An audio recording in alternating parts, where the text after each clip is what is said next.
The behavior they saw were aimless students, students with no purpose, students who had no relevance in their life.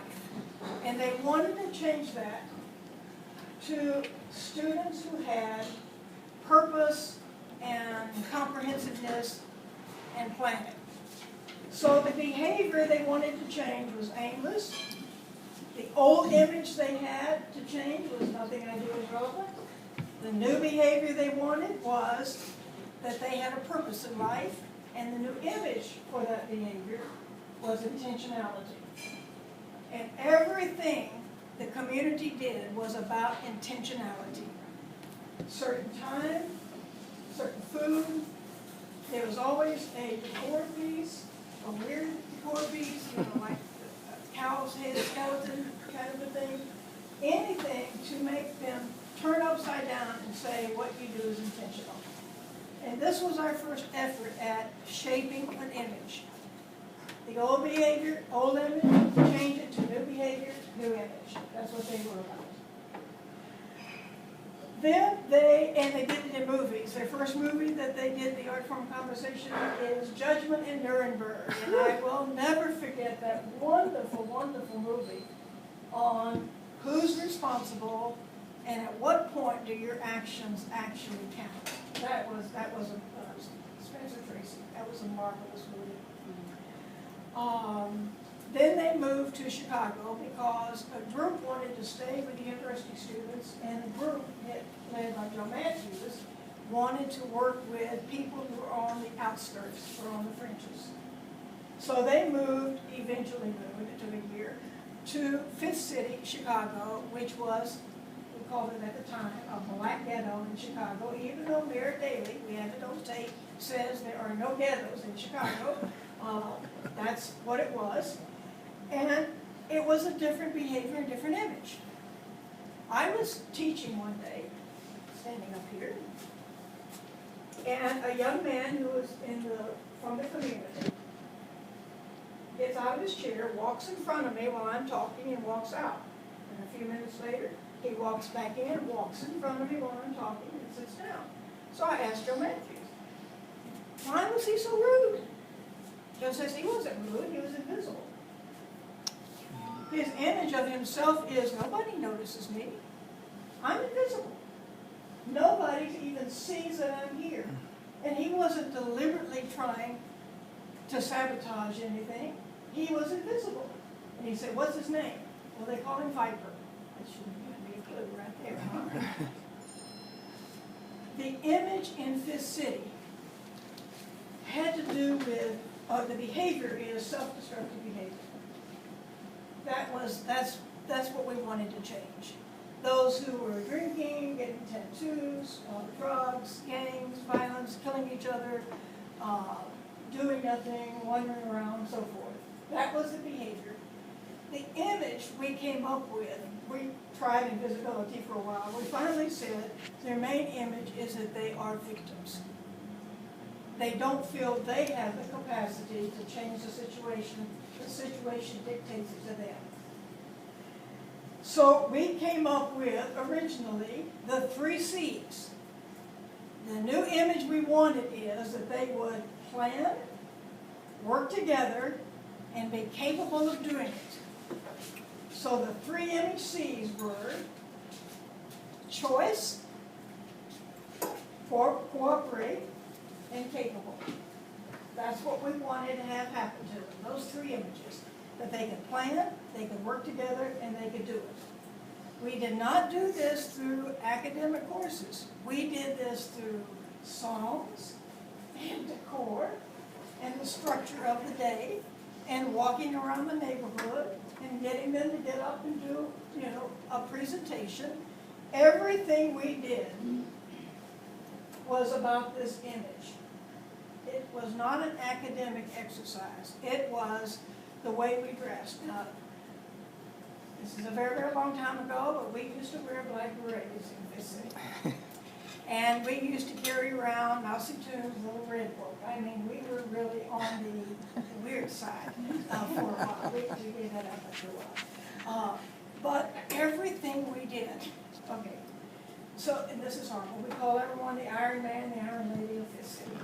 And we had a statue of an Iron Man. And we had in a preschool, we had a rocket ship, where we were in the scientific age. I was a preschool teacher, I was a Head Start teacher. And we had a little ceremony we had to stop doing because there were so many complaints.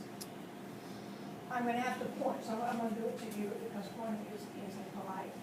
I, as this white lady with all these little black children, would go down the neighborhood and we would see a black man and we would say, all in unison, there goes one! An Iron Man of this city! Well, it scared them to death. The FBI was coming after them. We had to stop.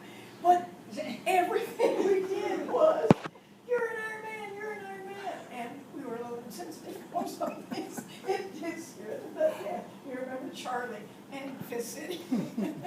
I mean, he said, you got to stop doing that. You cannot go around saying, there he is. But everything we did had to do with, you can change, you can have a choice, you can work together, and you can do it. Now, there are two kinds of image changes. We've all put it in one. One is the attitude, the self-image of that most of us are used to. And the self-image change was really life, past, future, self. The self-images, the four self-images we dealt with were, I worked with kids who were also out of jail and Native Americans in Arizona, and they dropped the F-bomb all the time. And what I tell them is, I don't care that you say that, but it's a word of violence. What you're saying is that life sucks. And if that's your lens, that life sucks, then everything you do is going to be because life sucks. If your image is life is beauty, which is the Navajo way of talking about it, that there is beauty in life, or that life is good, then you do things differently. So the first one is that life is good. It's awesome. It's beautiful. It's your relationship to it. Then the past. I will use the Native American, even though I'm supposed to be doing the old stuff, but this is all the newest. If you want to get a Native American to absolutely collapse, the only thing you have to say is, you are just like your father, a drunk, a loser. You're just like your mother, a hoe, a slut. You will never be any better. They had an image of the past as binding them. They couldn't escape their past. And so we created the image that your past is okay. It's what was given to you. It's what made you who you are. You have to move on from your past. Your past is approved. And then future. One of my youth, and this is a problem in Native American reservations, one of the youth that I worked with, who actually lives in the northern part of the United States, was graduating. And his mother took all his pictures on Facebook. She took a picture of his cap and gown. And 2 hours before he graduated from high school, he killed himself. And we're still dealing with that suicide. Teen suicide for Native Americans is the highest rate of suicide in the United States is with Native Americans. And part of it, we believe, it's a dead end after you graduate. Native Americans don't usually go to college. They can't get a job. When you're 18, you graduate from high school, end of life. It's a dead end. So the images that we dealt with all the way back to Fifth City to Arizona is your future has possibilities. You are capable of moving forward. So the future is open. And then the worst of the worst.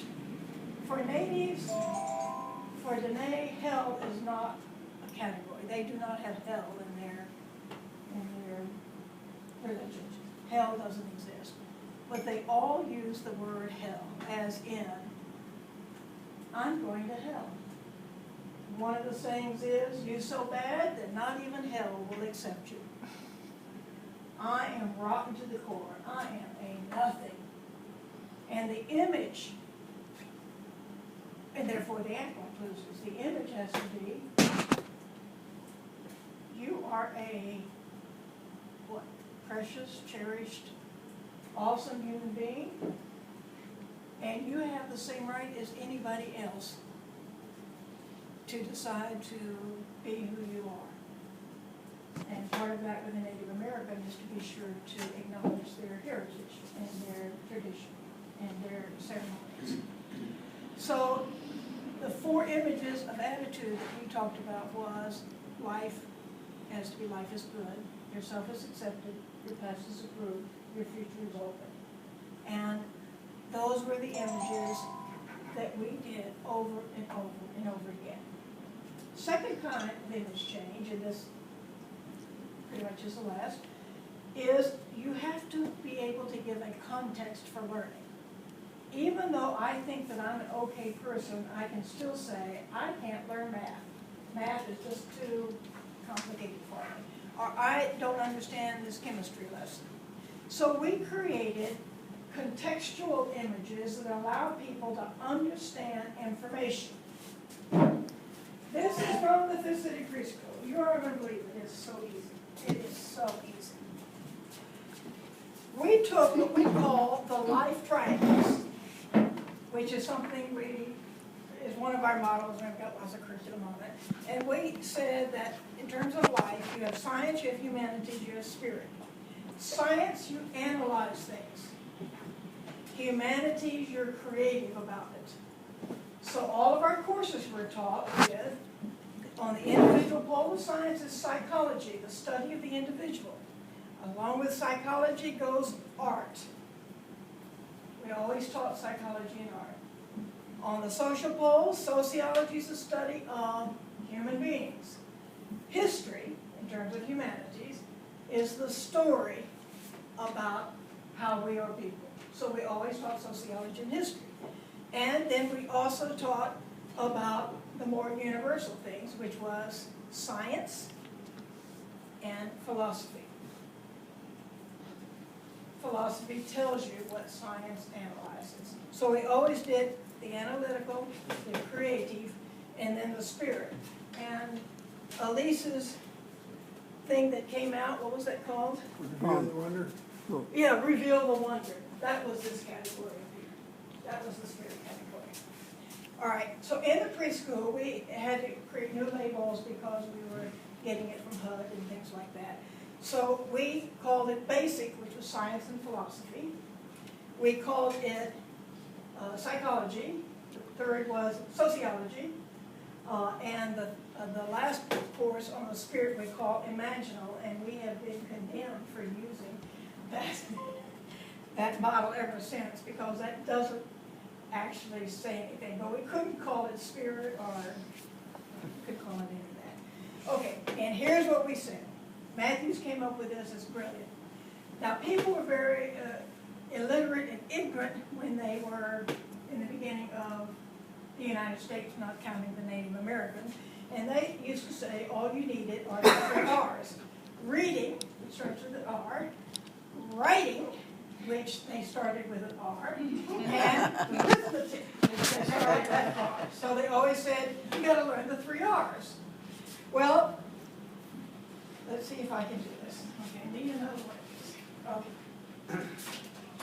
This is how you give a context for learning. Are you ready? Now, everybody see this? Can somebody give me the same as these two? Not pins, but same things. Yes! That's the pattern. That's mathematics. Yes, the fingers. That's mathematics. Finding the pattern. Then you label it. That's called two.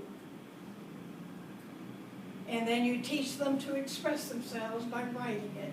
It's written this way. And all of our teaching was, what is the pattern in mathematics? What is the pattern in physics? What is the pattern in chemistry? What is the pattern in natural education? How do you label it? And then how do you express it? Reading, writing, arithmetic, That was, that's what we taught. Okay. Then we had what we called the tools chart, which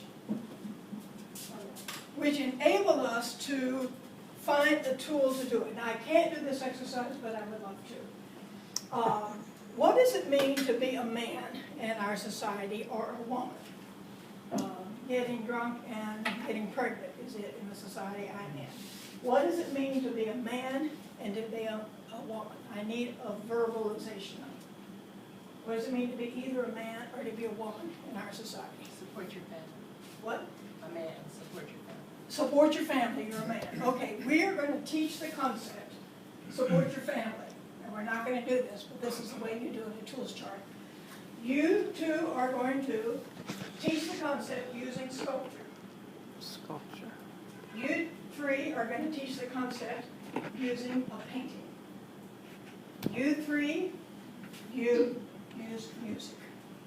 You three use Story. Dance. dance. Did I say dance or you don't dance? She did. I have to look at my notes on this.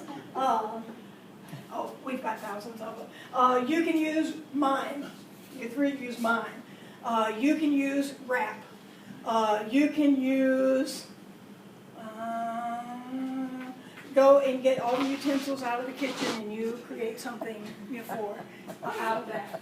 You teach concepts. We created a tool chart in which every time we did something, we gave a different nonverbal tool so you could not use the words, "Oh, man is someone who is responsible for his family," which cannot be heard. Instead, they had to use their creativity to teach it. And when they did that, they had a chance for it to slip in unconscious. And that was the tools chart. Okay, here are the 6 steps for all of you to teach, not to teach, to shape images. And Elise and I use the word shaping images rather than changing because it's a long-term process. Okay. What's the old behavior? What's the old image? Know your group. What's the new behavior you want? What's the new image that underlying it? What's the process of change you're going to use? And everything that Elise taught us about those processes, that's what we're talking about. What are the tools we are going to use to do it? What are the messages, once an image is changed, messages reinforce it. So what are the messages that are going to reinforce that image? And then how are you going to evaluate the progress so that you know that image is getting shaped? This is a lifelong issue. And I don't know about you, Terry, but when you do your staff meetings, there is always images that are shifting.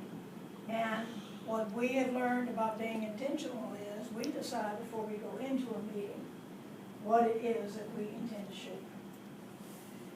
So, what questions do you have of anything? Kaze, I just have a comment relative to